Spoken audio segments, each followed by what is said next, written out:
السلام علیکم خواتین و حضرات، موت برحق ہے، کوئی بھی اس سے نہیں بھاگ سکتا۔ قبر انسان کو دن میں 70 بار یاد کرتی ہے اور کہتی ہے کہ اے اللہ کے بندے، میرے پاس آنے سے پہلے اللہ کی فرما برداری کر کے آنا اور تیاری کر کے آنا۔ قبر کہتی ہے کہ میرے اندر سانپ بچھو اور کیڑے مکوڑے ہیں، میرے اندر تنہائی، حبس اور خوف ہے۔ پیارے دوستو، آج کی اس ویڈیو میں ہم آپ کو بتائیں گے کہ کیا رمضان میں مرنے والا سیدھا جنت میں جاتا ہے؟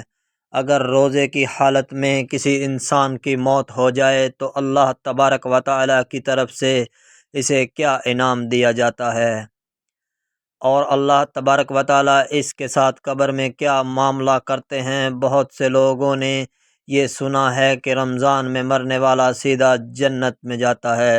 اس کے بارے میں آپ کو اس ویڈیو میں تفصیل سے بتایا جائے گا، اور اس کے علاوہ ہم آپ کو یہ بھی بتانے والے ہیں جن گھروں میں رات کے کھانے کے برتن نہیں دھوئے جاتے، ان گھروں میں کیا ہوتا ہے، ان گھروں میں کون کون سی بیماریاں اور پریشانیاں آتی ہیں۔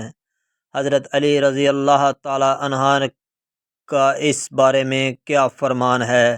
اس کے ساتھ ساتھ یہ بھی بتایا جائے گا کہ کھانا کھاتے وقت یہ غلطی کبھی بھی مت کرنا، اور آپ کو یہ بھی بتایا جائے گا کہ جب ایک شوہر نے اپنی بیوی کو شادی کی رات 4 باتیں بتائی، اس نے کہا کہ یہ 4 باتیں مجھ سے کبھی مت کرنا۔ وہ 4 باتیں کون سی تھی؟ اس کے علاوہ رمضان میں مرنے والے ایک آدمی کا سچا واقعہ بتایا جائے گا۔ اللہ تبارک و تعالی قرآن پاک میں فرماتا ہے کہ روزے میرے لیے ہیں، ان کا اجر بھی میں ہی دیتا ہوں۔ اللہ تبارک و تعالی کے سامنے یہ دنیا ایک رائی کے دانے کے برابر بھی نہیں ہے۔ انسان اگر یہ سوچے کہ اللہ کے سامنے یہ دنیا رائی کے دانے کے برابر بھی حیثیت نہیں رکھتی تو اللہ کے نزدیک روزے کا اجر کیا ہوگا؟ اللہ تبارک و تعالی نے روزے داروں کے لیے ایک مخصوص جنت بنائی ہے، اس میں صرف روزے دار ہی داخل ہوں گے۔ اس جنت کے دروازے کا نام ریحان ہے، اس دروازے سے صرف روزے دار ہی داخل ہوں گے، جبکہ جہنم کے 7 دروازے ہیں۔ اس کی وجہ ہے کہ اللہ کی رحمت اس کے غضب پر غالب ہے۔ دوستو، ہر انسان کے ذہن میں یہ خیال ہوتا ہے کہ رمضان میں مرنے والا شخص جنت میں داخل ہوگا، اسے عذاب قبر نہیں ہوگا۔ یہ بات سچ ہے۔ جو آدمی رمضان میں انتقال کر جائے، اس کی موت ہو جائے، اس کا قبر میں حساب کتاب نہیں ہوگا۔ اللہ تبارک و تعالی میدان حشر میں اس کے ساتھ آسانی فرمائے گا۔ شرط یہ ہے کہ وہ نماز پڑھنے والا ہو اور رمضان کے روزے رکھنے والا ہو اور اللہ کی فرما برداری کرنے والا ہو، کیونکہ مسلمان اور کافر کے درمیان فرق نماز کرتی ہے۔ رمضان کے مہینے میں کافر بھی مرتے ہیں، کیا وہ بھی جنت میں جائیں گے؟ ہرگز نہیں۔ رمضان شریف میں مرنے والا جو جنت میں جائے گا، اس کے بارے میں صرف ایک ہی حدیث ملتی ہے۔ جس آدمی کا روزے کی حالت میں انتقال ہو، صرف وہی جنت میں جائے گا۔ اس کی افطاری روزے کوثر کے پانی اور جنت کے پھلوں سے ہوگی، اور وہ قیامت تک کے لیے عذاب قبر سے محفوظ ہوگا۔ صحابہ کرام بھی روزے کی حالت میں اس دنیا سے جانے کی دعا کرتے رہے۔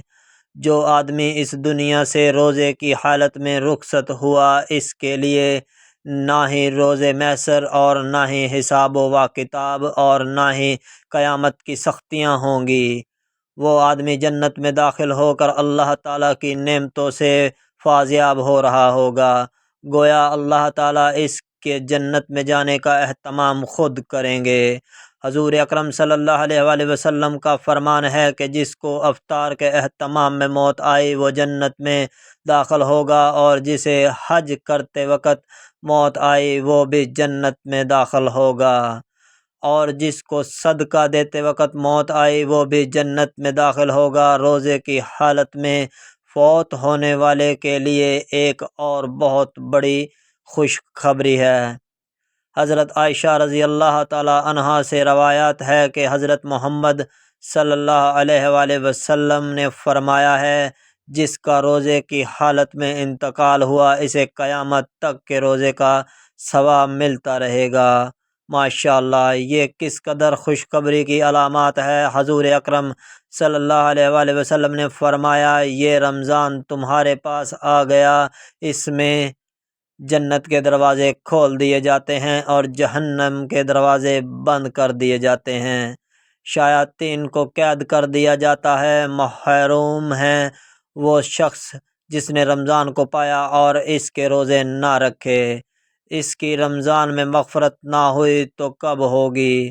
حضرت انس رضی اللہ تعالی عنہ سے روایات ہے کہ ماہ رمضان کے مہینے میں مردوں سے قبر کا عذاب ہٹا لیا جاتا ہے۔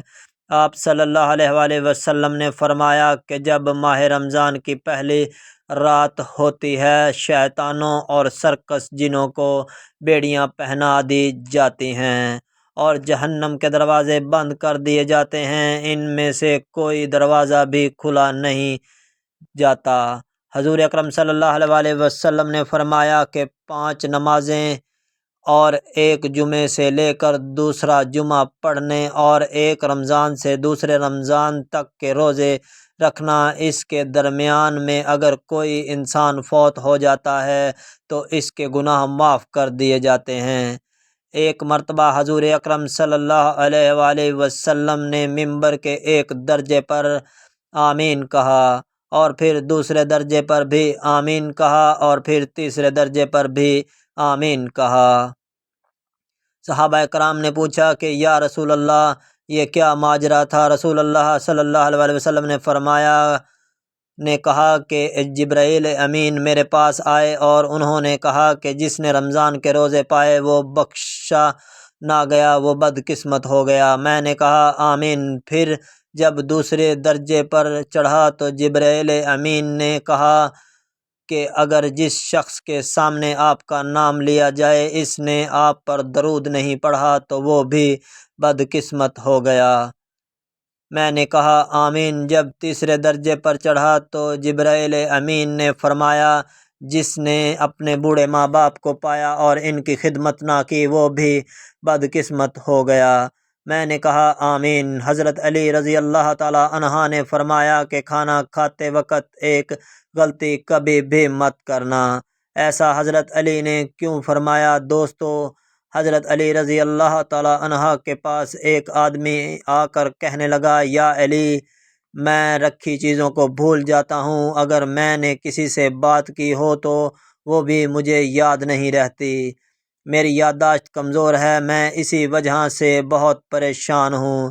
حضرت علی رضی اللہ تعالی عنہ نے فرمایا کہ میرے بھائی، آپ کا چہرہ یہ کہہ رہا ہے کہ آپ کھانا ٹھنڈا کر کر نہیں کھاتے، تم کھانا گرم گرم کھاتے ہو۔ میرے بھائی یاد رکھنا، جو آدمی کھانے کو گرم گرم کھاتا ہے اس کا دماغ آہستہ آہستہ کمزور ہونا شروع ہو جاتا ہے اور وہ پھر باتوں کو بھولنے لگتا ہے اور طرح طرح کی دماغی بیماریوں میں مبتلا ہو جاتا ہے۔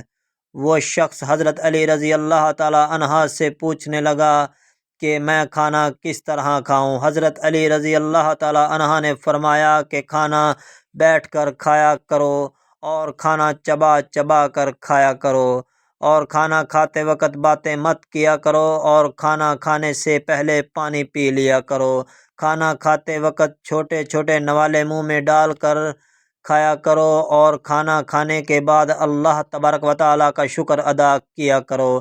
جو آدمی کھانا کھانے کے بعد اللہ تبارک و تعالیٰ کا شکر ادا کرتا ہے وہی کھانا اس کے لیے شفا بن جاتا ہے۔ تو پیارے دوستو، اب ہم بتاتے ہیں کہ شادی کی رات شوہر نے اپنی بیوی کو 3 نصیحتیں کون سی کی۔ اس نے کہا، مجھے تم سے محبت ہے اس لیے میں نے تم سے شادی کی، اگر مجھ سے کوئی غلطی ہو جائے تو صبر کر لینا، مجھے ڈھول کی طرح نہ بجانا۔ بیوی نے کہا، اس کا کیا مطلب ہے؟ شوہر نے کہا کہ مجھے غصے کے وقت کوئی جواب نہ دینا، مجھ سے راز کی بات نہ چھپانا اور لوگوں کے گلے شکوے نہ کرنا۔ ہمارے پاس صرف ایک ہی دل ہوتا ہے، اس میں یا محبت رہ سکتی ہے یا پھر نفرت۔ ایک وقت میں دو چیزیں نہیں رہ سکتی، لہٰذا میری بات کو دل میں نہ رکھنا۔